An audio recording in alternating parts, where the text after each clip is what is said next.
예, 이번에는 여성과 일자리 부분을 살펴보겠습니다. 18대 대선은 지난 1992년 이후 대선에서 처음으로 여성의 투표율이 남성 투표율을 뛰어넘었습니다. 각종 조사에서도 여성 유권자들은 박근혜 대통령을 더 많이 지지하는 것으로 나타났죠.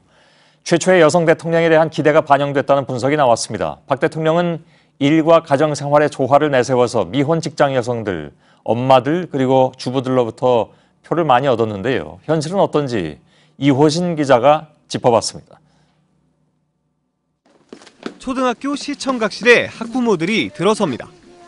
올해 돌봄교실에 지원한 학부모들입니다. 근데 몇 분이 반드시 좀 추첨이 해서 못 들어오게 된다는 것, 그것이 학교량으로서 좀 안타까운 마음입니다.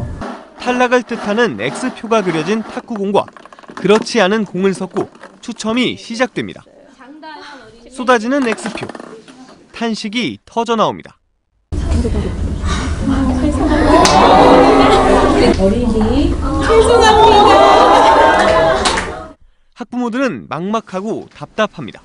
어떻게 기분이 전 너무 불합리하다고 생각해요. 사실 정말 이럴 때마다 애 낳아서 키우는 거가 정말 너무 힘든 것 같다고 생각해요. 김모 씨는 2년 전 시작한 일을 다시 그만둘지 고민입니다. 울면서 전화했더라고요. 엄마 미안하다고. 엄마 나 때문에 엄마가 회사를 못 가게 되면 어떡하냐고. 그 말을 들었을 때 너무 마음이 아픈 거예요. 일을 그만두면 수입이 줄고 아이를 학원에 맡기자니 돈이 문제입니다. 돈이 많아서 학원도 계속 돌릴 수도 없는 거고. 그냥 회사에 그만두겠다. 나는 28일 날까지만 근무를 할 수도 있다. 3년 전 대선 당시 박근혜 대통령은 희망 학생 누구나 학교가 책임을 지는 돌봄교실을 추진하겠다고 약속했습니다. 초등학교에서 온종일 학교를 운영하겠습니다. 방과 후에 보살핌을 받지 못하는 초등학생들이 안전한 학교에서 돌봄교실은 지난해 일반 학생까지 확대됐고 올해부터는 3, 4학년까지 늘릴 계획이었습니다. 하지만 정부가 관련 국고 예산 6,600억 원을 전액 삭감하며 다시 맞벌이 가정 등으로 축소됐고 그마저도 희망자보다 크게 적었습니다. 박근혜 정부에서는 모든 아이들을 다 이제 돌봄에서 봐주겠다 했고 맘 놓고 일할 수 있겠다 했는데 이제 막상 뚜껑 열어보니까 자녀를 가지는 것이 걱정이 아니라 축복이 될 수 있도록 국가 책임 보육 체제를 확실하게 세우겠습니다. 0세에서 5세 아이의 보육을 책임진다던 누리과정 역시 예산 2조 1,545억 원이 전액 삭감되는 등 난항을 겪고 있습니다. 정부가 뒷짐을 지며 시도교육청들이 급한 대로 유치원 예산을 끌어다 어린이집에 쓰고 있지만 곧 바닥납니다. 단지 돈은 지방교육재정 조부금으로 해라. 그거 아니어도 쓸 데가 많은데 그거 속에서 그 많은 돈을 하라게요. 724억을. 누리과정 총 예산은 3조 9천억 원.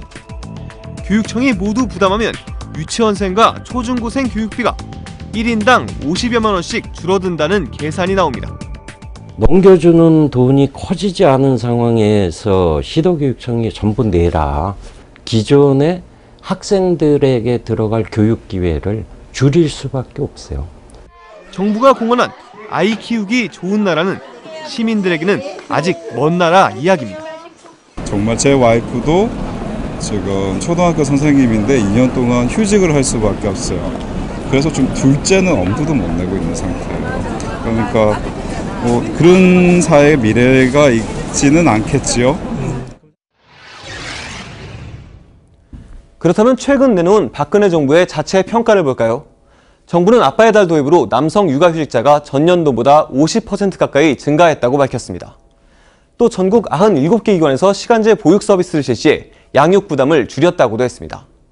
하지만 여전히 남성 육아휴직은 미미한 수준이고 시간제 보육 서비스를 실시한 곳은 전체 어린이집 1,000곳 중 2곳뿐입니다. 시간 선택제 일자리도 마찬가지였습니다. 신규 일자리에 지원한 인원이 4배 넘게 증가했다고 했지만 전체적인 시간제 근로자로 따지면 0.2%에 불과했습니다.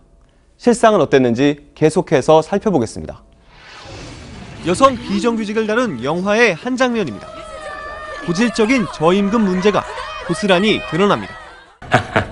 반찬값이나 벌자고 나온 여사님들을 누가 꼬셔가지고 참. 저 생활비 벌러 나와요. 반찬값 아니고. 정부는 지금까지와는 다른 양질의 시간제 일자리를 만들어 고용률과 여성 일자리 2마리 토끼를 잡겠다고 했습니다. 하지만 수년 사이 시간제 일자리의 실질 임금이 줄어드는 등 일자리의 질은 계속 악화되고 있습니다.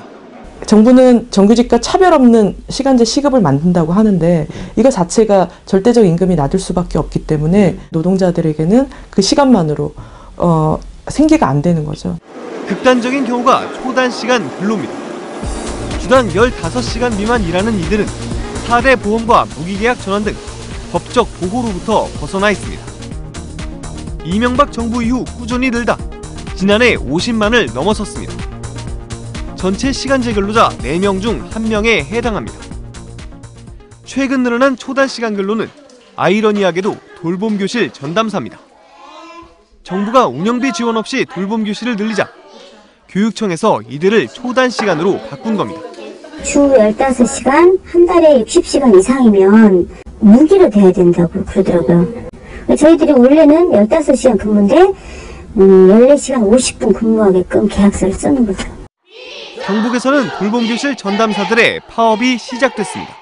이미 무기계약 대상자이지만 다시 초단 계약을 해서 무기계약을 계속 회피하고 있습니다.